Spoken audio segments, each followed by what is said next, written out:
بچے کو 2 سال تک دودھ پلانا یہ اس کی ماں کی ذمہ داری ہوتی ہے۔ ماں کا دودھ بچے کے لیے انتہائی ضروری ہوتا ہے۔ اس کی اہمیت کا اندازہ اس سے لگائیے کہ نبی علیہ الصلوۃ والسلام کے پاس ایک عورت آئی جو زنا کی مرتکب ہوئی تھی، اس کا بچہ ہوا، اس نے نبی علیہ السلام کے سامنے اقرار کیا کہ میں اس گناہ کی مرتکب ہوئی، تو نبی علیہ الصلوۃ والسلام نے حد کا جاری کرنا اس کو مؤخر فرمایا، اس کو کہا کہ جاؤ اور بچے کو دودھ پلاؤ۔ جب 2 سال اس نے دودھ پلایا اور واپس آئی تو بچے کے ہاتھ میں روٹی کا ٹکڑا تھا، تب نبی علیہ الصلوۃ والسلام نے حد جاری فرمایا۔ یعنی بچے کو دودھ پلانا اتنا اہم کام ہے کہ اللہ کا حکم ہے حد جاری کرنا، اس کو بھی اس کی خاطر 2 سال مؤخر کر دیا گیا۔ آج کل کی نوجوان بچیاں بچوں کو دودھ پلانے سے گھبراتی ہیں، حالانکہ اس میں بچے کا بھی فائدہ اور ماں کا بھی فائدہ۔ بچے کا فائدہ تو یہ کہ ماں کا دودھ بچے کے جسم کی ریکوائرمنٹس کے بالکل مطابق ہوتا ہے، اس کی نیوٹریشن بچے کی ضرورت کے بالکل مطابق ہوتی ہے۔ اس بچے کو اگر گائے کا دودھ پلا دو تو پیٹ خراب، بھینس کا پلا دو تو اور زیادہ خراب، لوگ بکری کا دودھ پتلا کر کے پلاتے ہیں، لیکن سب سے بہترین تو یہ کہ اس کو ماں دودھ پلائے۔ پھر اس دودھ کی خوبی یہ ہوتی ہے کہ ماں کا دودھ نہ گرم ہوتا ہے نہ بہت یخ ٹھنڈا ہوتا ہے، ایک نارمل ٹیمپریچر۔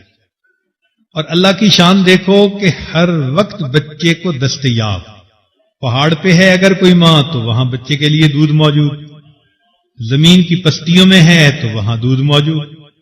جو بچیاں اپنے اولاد کو ڈبوں کے دودھ پلاتی ہیں، کئی مرتبہ دیکھا گھر میں پریشان بیٹھی ہوتی ہیں، جی ڈبے کا دودھ ملتا نہیں، بچہ رو رہا ہے۔ تو بھائی اللہ نے بچے کے لیے جو ایک طریقہ کار بنایا تھا اسی پر ہی عمل کر لیتے۔ بچے کے تو یہ فائدے ہوئے، اور ماں کا فائدہ یہ کہ جو عورتیں اپنے بچوں کو دودھ پلاتی ہیں، ڈاکٹروں کے مطابق ان کو چھاتی کا کینسر نہیں ہوتا، اور دوسری بات کہ وہ موٹاپے سے محفوظ رہتی ہیں۔ لہذا جو عورتیں اپنے بچوں کو دودھ پلائیں گی، کیونکہ ولادت کے بعد عورت کے جو ہے نا جسم کے اندر موٹاپا حاصل کرنے کا رجحان بڑھ جاتا ہے، تو اگر وہ اپنے بچے کو دودھ پلائے تو جسم کا موٹاپا اس سے ختم ہو جاتا ہے۔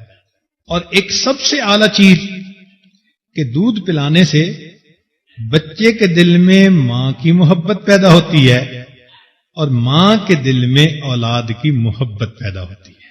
یہ ڈبوں کے دودھ سے چیز نہیں ملتی۔ اکبر الہ آبادی نے یہی تو کہا تھا کہ بچے میں ماں باپ کے اتوار کی بو کیسے آئے، انہوں نے تو ڈبوں کا دودھ پیا ہوا ہے۔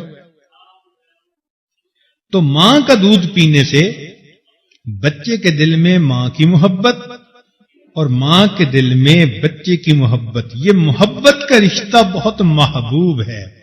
اس لیے شریعت نے کہا کہ ماں اپنی اولاد کو 2 سال تک دودھ پلائے۔ یہاں پر ایک نقطہ اور سمجھ لیں کہ پرورش کا حق شریعت نے ماں کو دیا اور ولایت کا حق شریعت نے باپ کو دیا، اس لیے کہ ماں بہتر پرورش کر سکتی ہے۔ ہاں جب بچہ بڑا ہو جائے تو اس کی تعلیم، اس کی تربیت، اس کی زندگی میں اس کو سیٹ کرنا یہ ولی کا کام ہوتا ہے، تو یہ باپ بہتر کر سکتا ہے۔